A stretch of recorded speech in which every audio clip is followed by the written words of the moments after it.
ليه الاسعار عاليه ليه كده؟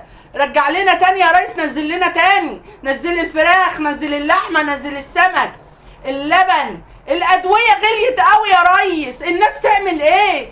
ودلوقتي المستشفيات بقت خاصه، يعمل ايه؟ نعمل ايه؟ الناس تجيب منين الفقرة دي؟ ده السرنجة دلوقتي بيجيبوها على حسابهم في المستشفيات العام، مفيش عام يا ريس. الناس تعبانة تعبانة بجد بجد بجد، والله حرام كده، والله حرام كده.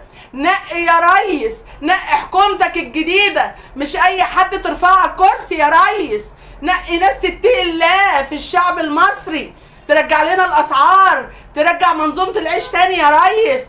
الناس يا ريس، الناس تعبانة، الناس يا تعبانة خالص.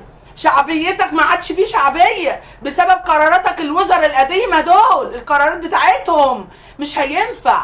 لازم تجيب لنا ناس نظيفة، نضيفة يا ريس، مش مرتشية، مصلحتها على البلد والشعب يا ريس، والشعب يا ريس. خلي بالك من الشعب يا ريس، خلي بالك مننا يا ريس، احنا تعبانين، كلنا تعبانين يا ريس. بالله عليك حكومتك الجديدة تكون عارفة ربنا كويس، تنزل لنا الحاجة والأسعار، ترجع العيش لناسه يا ريس، ترجع لنا الحال تاني زي الأول. أنا ما قلتكش زي الأول 2020 ولا 2019، 2023 لو تزود هتزود 15 جنيه بس، مش الزيادة الكبيرة دي.